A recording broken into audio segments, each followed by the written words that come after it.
Hello everyone, welcome to a new video for Nasdaq and SPX price prediction based on Elliott wave analysis, and starting here on the 1 hour chart for a Nasdaq, where we have a potential, as we mentioned, an ABC expanding flat unfolding as priority here.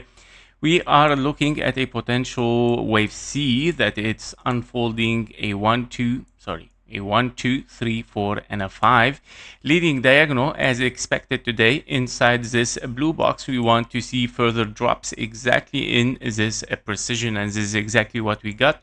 And we received, of course, potentially here wave 2 finished, can be, of course, in this correction, maybe one more high and then moving down. Be careful, the wave 2 might be very shallow after a leading diagonal. It might not go really high. It can be very shallow in time and in fib levels, and it can, of course, unfold a very, very aggressive move toward the downside after it. So what I'm saying here, after, of course, getting this low, which is lower than this one, you have completed a 1, 2, 3, 4, 5 leading diagonal. You might, of course, start to unfold something for lower prices very, very soon. Regarding Nasdaq, so we gonna test, of course, right now the confirmation for lower level, of course, after having maybe one more high, just to make sure that you understand that there is still potential wave 2 here before we move down, and taking, of course, the confirmation for lower. And in this case, yeah, if we take this one, we might, of course, drop down for the wave C. Now, of course, we're gonna have somehow the 0.618 here maybe as a testing area, in case that yeah, we want to consider here something like, I don't know if that it works. Let me check. Yeah, definitely not, but it can be maybe 1, 2, 3, 4, 5 for wave 3, 4, and a 5.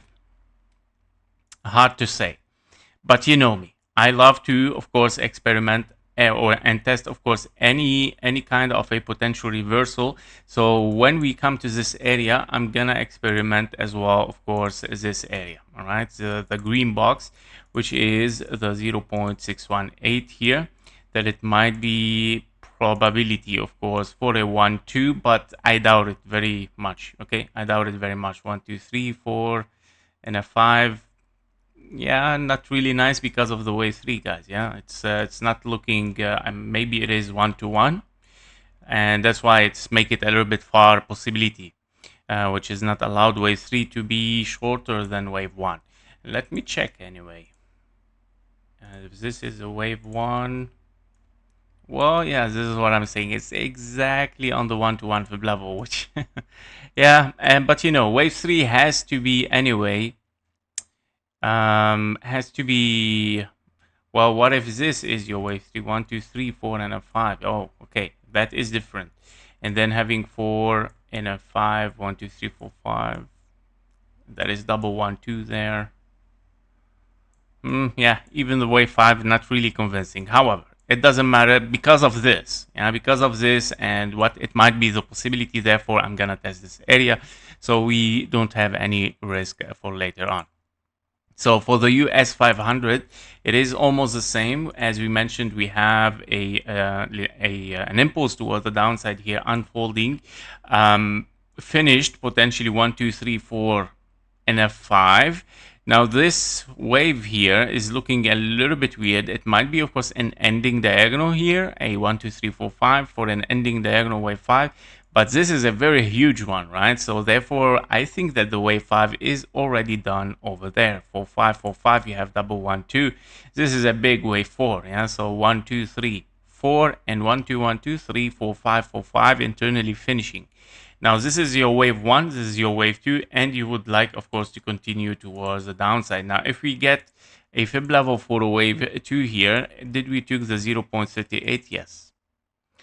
By taking the 0.38, it might be kind of like a confirmation that this might be your finished wave 2, and you might move towards the downside, unless, yeah, maybe having bigger wave 2, but at the end you have, of course, a direction downward. So we gotta, of course, be careful. Now you might still have, of course, a bigger ABC here regarding the time of this impulse. So you need, of course, maybe a little bit more time. Let me check. Well, yeah, you didn't reach yet the 0.38, so probably yes, you might still get it, and then moving for lower. And now the 886 is taken anyway, so yeah, there is no reason to test this area. The next area is, of course, as a target 1.38, 1.618 as an expanding flat in this blue zone. Yep, that was it for Nasdaq and the SPX 500. Thank you for watching. Thank you for your likes and comments. See you in the next one. Bye bye.